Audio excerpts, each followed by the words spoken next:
रउआ सब लोग के हाथ जोड़ के नमस्कार करतानी। वीडियो देखे खातिर दिल से धन्यवाद करतानी। आज का गीत जो लेकर आइल बानी बहुत सुंदर बा, जरूर सुनम लो। रुई लोगन खातिर बा। जब बहू घर में आवेली तो उनकरा के कौन ता निगाह से के देखता, जरूर सुनम लो।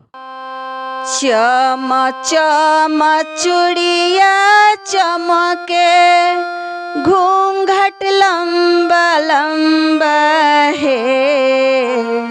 चम चम चूड़िया चमके, घूंघट लंबा लंबा है। चम चम चूड़िया चमके, घूंघट लंबा लंबा है।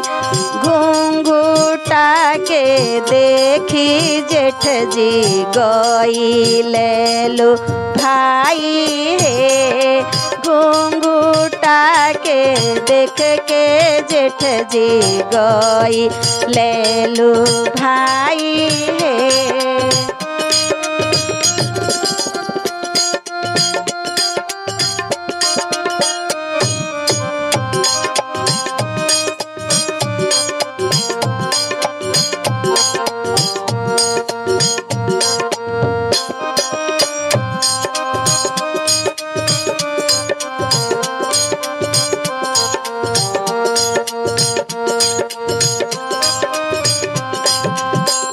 हो मते जनिहा जेठ जी, पिया परदेस है।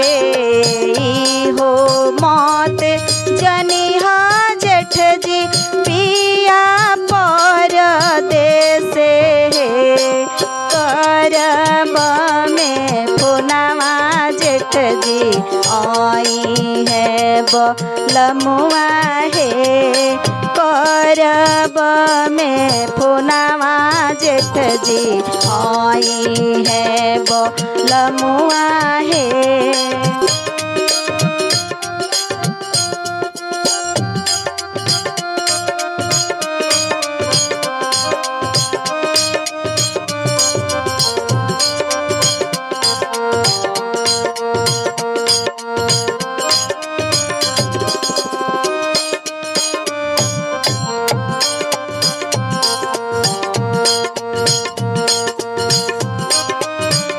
माथवा पर चम चम बिंदिया, अरे कमर कर धनिया है। माथवा पर चम चम बिंदिया, कमर कर धनिया है। माथवा पर चम चम बिंदिया, कमर कर धनिया है।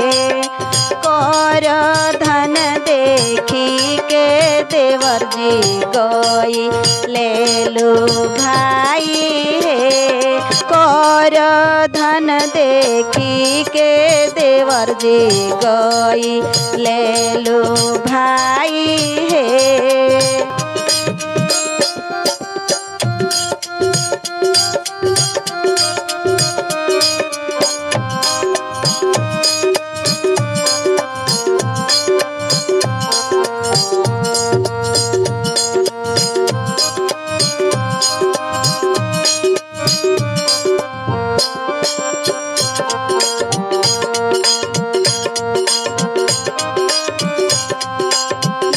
हो जाने जाने हा देवर जी भैया परदेस है। हो जाने जाने हा देवर जी भैया परदेस है। भेजब संदेशा देवर जी आई है मोर बलमुआ है। भेजब संदेशा देवर जी आई है मोर बलमुआ है।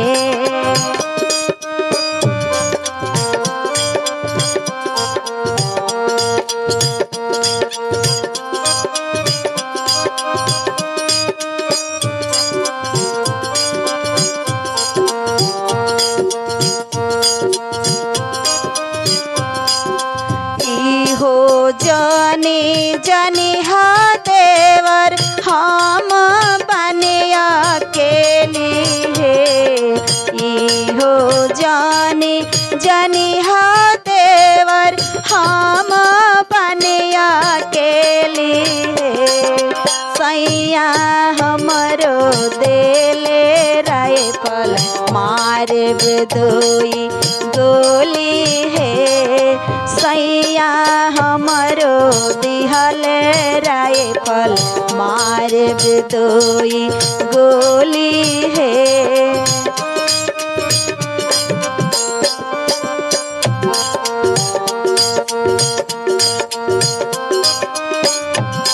हाथवा में चूड़िया चमके हम गोरी गोरी हे हाथवा में चूड़िया चमके हम गोरी गोरी हे हमारो सूरत देखी जेठ जिलो भैले हे हमारो सूरत देखी जेठ जिलो भैले हे हमारो